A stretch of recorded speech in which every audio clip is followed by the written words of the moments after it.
Swain. His mother's owner was what gave him his last name.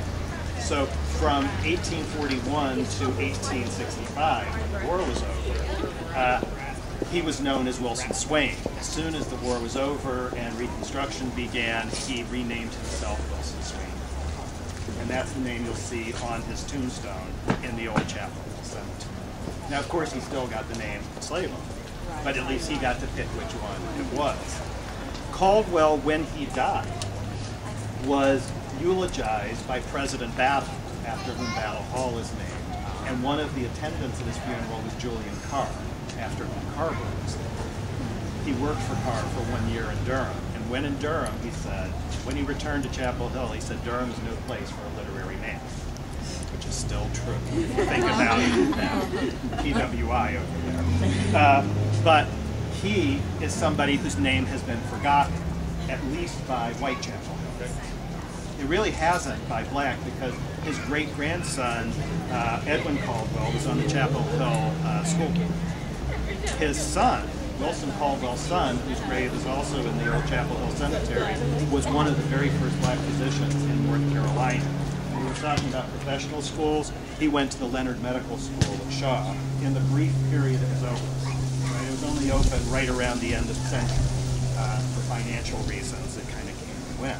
But in that period, Wilson Swain Caldwell's son had the opportunity to become a physician, to become fairly well-to-do.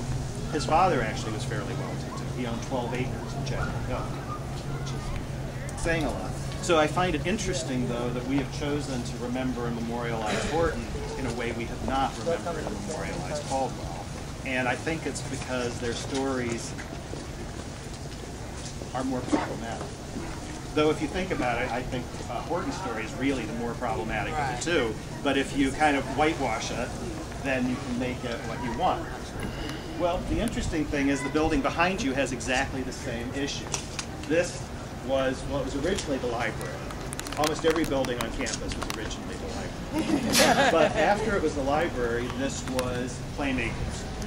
And this is where Paul Green produced many of the plays. You've heard of Paul Green, you know, who wrote The Lost Colony, who did a lot for outdoor drama, a lot for folk culture in North Carolina. Well, in 1939, the very first black student on this campus was in there, in his class. But of course, she wasn't an official student, because the first official black student, the first legally enrolled student, was in 1951. The person who was here in 1839 is one of the most famous names in modern black history. She's a very famous name in American history, a very famous name in anthropology, my profession. And yet her existence on this campus is completely erased, including in Paul Green's most recent biography, which came out 4 years ago. A biography of her came out 4 years ago, and there's a whole chapter about her time here. She was hired to teach at North Carolina College for Negroes in all of 1939. She taught in the English department for 1 year, but she spent almost all of her time here. Well, not really. She was here briefly, but the students gave her such hassle that the classes were moved off campus to Paul Green's house. Who was she? I've given you enough clues here. She was in a very popular biopic a couple of years ago. Zora Neale Hurston. Oh, wow.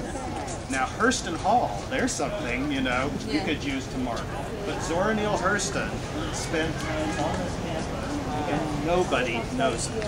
Right? I mean, really, that's the one person I bring faculty from the Center for the Study of the American South, and they say, no way. Is all this on that website? No. No, this it's is all right here.